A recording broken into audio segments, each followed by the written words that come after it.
What's good people, and welcome to the Silly, Nerdy, Sometimes Wordy podcast. And I'm your host, BK, and this is episode 12, Elements of the Theater and Upcoming Shows I'll See this Season. Okay, in this week's episode, I'm going to be talking about what it takes to bring a play/musical to the stage at a high level, and the upcoming shows that I'll be seeing this season. And lastly, some fun facts about the Lion King show, the production. All right. How's everybody doing out there today, this week?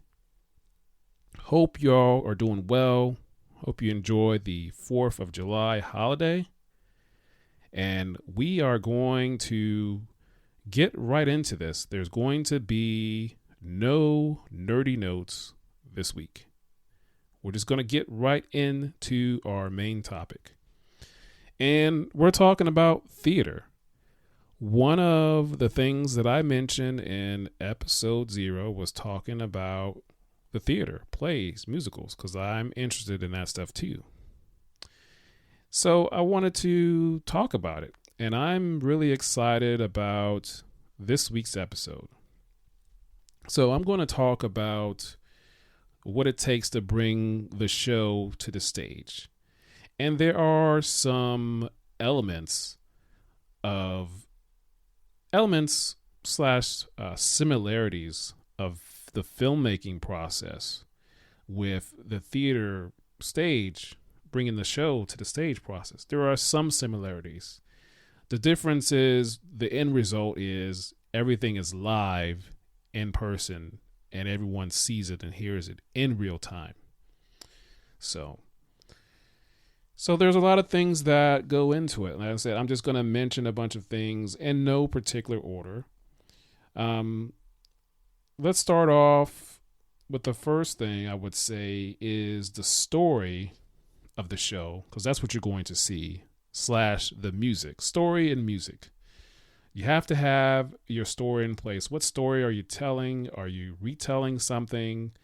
Or possibly you will also need the rights to that if you're trying to get someone's life story, whether it's an athlete or something from years ago, or kind of rehashing or bringing something from a film or movie, animated, live action, whatever it is you'll be. So you'll have to have rights to it if needed, or just having that story and script ready to go eventually for your actors and dancers and crew.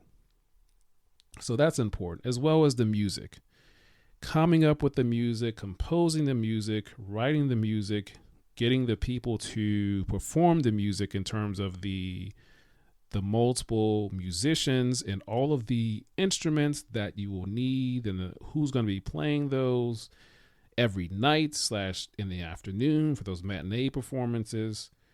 So that's important, as well as casting the actors that will be performing in the shows, actors / dancers / singers, whether they're all individual, or if you get really lucky, you'll get some of those triple threat performers. And when I say triple threat, most of you guys know out there that means that he or she can act, and they can sing, and they can dance.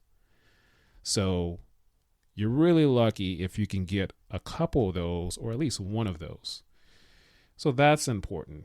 The auditioning process, getting the right chemistry with those actors, and as well as the singers, making sure that they can sing and sound well and hit the notes that you want them to hit, as well as the musicians playing every night, playing the notes and whatnot. And of course, practicing with those instruments and the song and the acting and everything. Producers are very important as well. Executive producers, in terms of making the show go. The venue, where is the play going to take place? Rehearsals, you got to practice before you get to, opening night. And then of course, there are lots of other things: blocking, getting your backstage crew in terms of your stage hands, the lighting, the props, the sound, your engineers, dancers. And one thing I forgot to mention in terms of casting with the actors, your understudies. So when you're casting for plays and musicals, yes, you're casting your leads and supporting roles, but you're going to have something that's very important, and that's the understudy. The understudy is someone that is able to do multiple roles. They're going to have their main role, but they're also going to be a backup for someone, because you never know, the lead or someone in a particular important role or a supporting role may get sick or may get hurt, injured, family emergency, gone missing, gone whatever it is, and they're not there, and the backup person has to say, okay, you're not doing your role. You're going to be stepping into the role that you're an understudy for. And they have to be ready to go. Sometimes that can happen 5 minutes before the show, 10 minutes before the show, an hour, 30 seconds, who knows? They have to be ready to go. And so that's the reason you have an understudy. So that someone that's just someone in the background, and the lead person that says the first line or sings the first note, you have to go up and say, hey, you're going to be the lead tonight. And they have to be ready to go. So that's very important. Along with costumes and the transitions, designing the stage, and of course, funding. Got to have money to put these shows on. And of course, I mentioned rehearsals. So the dress rehearsal in particular, like, it's one thing to rehearse, but then you got to do the dress rehearsal on the stage that you'll be performing every night or every day during the tour. And then also within the dress rehearsals, you're going to have to practice your transitions, practice the changes, the wardrobe changes, the costume changes, because you're going from song to song, from scene to scene, and most scenes will require you to be in different outfit depending on what the story is. And some shows have many changes in between. And so you're going to have to practice that in real time so you can get that down while you're doing it live in front of a stage, in front of people, as well as a sound check, making sure the sound sounds good in the venue that you're going to be in. So those are all of the things that need to happen. I'm sure there's a couple of things that I missed, but those are generally the same things. And like I said, once you got everything and you've gone through all your practices and rehearsals, and I guess also one thing about practice and rehearsals I didn't mention is previews.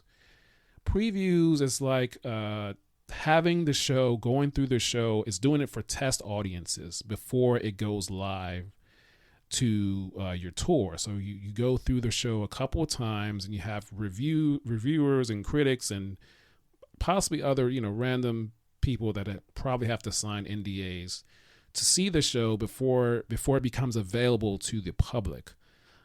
So you have those things as well before we as the public get to purchase our ticket to go see The Lion King, to go see Frozen, or to see Wicked, or whatever show it may be, School of Rock. So all of that takes place, and some other things as well. So that's kind of what happens before you see the show. All the different rehearsals with the music, with the changes, the costume changes, the transitions into stages with the lighting, changing the stage up on stage while people are looking. How long is it going to be? Are you going to add shows on? So that's that's kind of like a high level of all the different elements it takes to bring the stage. Like I said, I'm not going a whole deep dive into it like I did with the filmmaking. Of course, that was, I guess you could say that was like a little mini deep dive. Now I'm going to segue into the plays themselves, the musical themselves. So I'm going to talk about some upcoming shows that I'll be seeing. Me and my wife will be seeing this year into next year. And so I am in the United States, and I am in North Carolina. And we have this place in Durham. It's called DPAC. And it stands for the Durham Performing Arts Center, which is located downtown Durham. And that is where I go see the majority of the shows that I go see. There's also a theater in Raleigh, the Carolina theater as well. But mainly DPAC and a little bit of the theater in Raleigh. So I'm just going to list all the shows that we'll be seeing this coming year. And then we'll go from there. So starting in July, later this month, we'll be seeing Mary Poppins. And then in the fall, we'll be seeing MJ the Musical. That's in October 2023 at DPAC. And then November, Girl from the North. We'll be seeing that November of 2023. Then we move into 2024 next year, January, Peter Pan. And then, Girl from the North is January 2024. Peter Pan is going to be March 2024. And then the big one, the one I'm most excited for, is The Lion King. That's coming back. That's going to be here in May 2024. Super, super, super excited about that. We'll get into that a little later. And then Mamma Mia is going to be in August of 2024. And then we finish up with Wicked we go back. Wicked is going to be September of this year, 2023. So that'll be this year. And then, of course, there's a chance that we could still add on some more shows and go see some other things that are not on this list. So those are the shows that we'll be seeing later this year and into next year. And if you were to see my basket of playbills, there's a lot of shows in there that I've seen in the past. Some of them multiple times over, 2 to 3 times. But I want to get into one of my most favorite shows, and I've been waiting it feels like so long, for Lion King to come back to this area. I'm super excited when they announced it, but it is coming back, and it's going to be here for like a month and change, from May to June of next year. And we are going to see one viewing, and we are definitely trying to go and see it a second time as well, because it's just so, so good. And of course, The Lion King, I'm sure most people listening to this podcast have seen the original animated late 1990 film, The Lion King. And so the production, the stage, the play, the musical has been made into a play. And this production has been going on for 25 years. 25 years.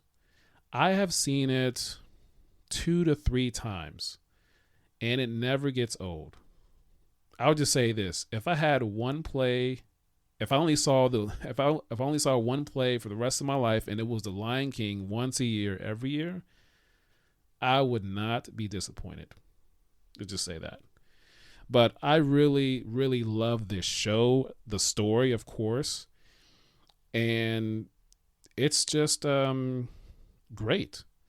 And the way this show opens, like the very opening number, I'm sure a lot of you have seen it and you've heard about it, or you've seen videos on it, the way it opens, with the song it starts with, and then everyone comes down the aisles and everything onto the stage.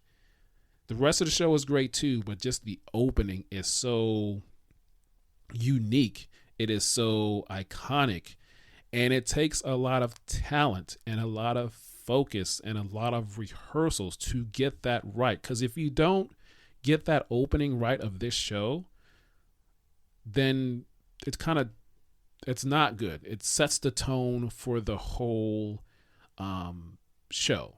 It's really great.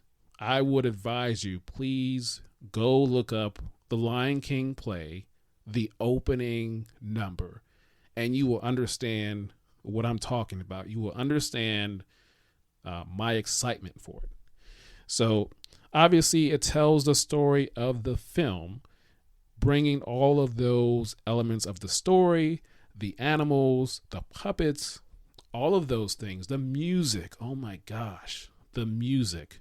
It's so great.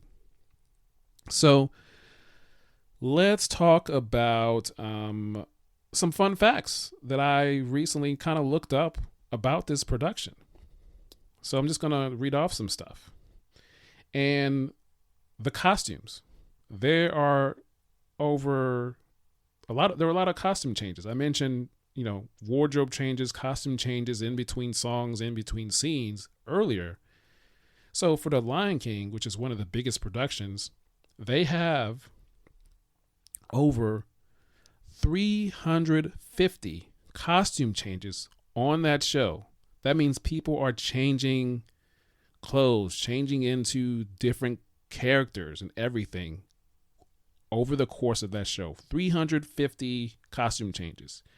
50 cast members plus an additional 100 people backstage to help make this show go.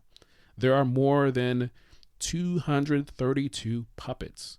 The hyenas, the giraffes, Zazu, the lions, the rhinos, all of that.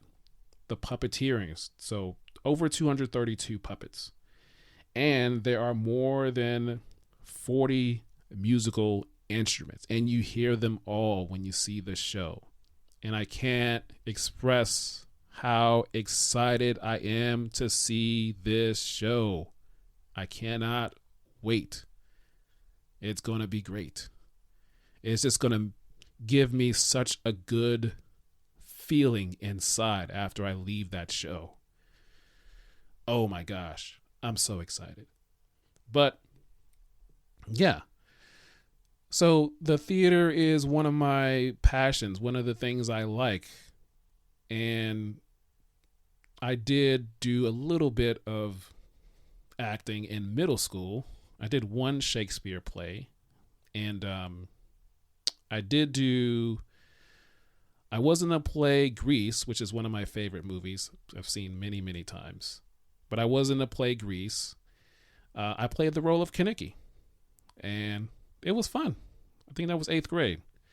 So that's kind of where my love for theater started from. In addition to that, I was in a drama club, kind of doing and learning behind the scenes stuff, which now has kind of manifested into this love for theater and arts.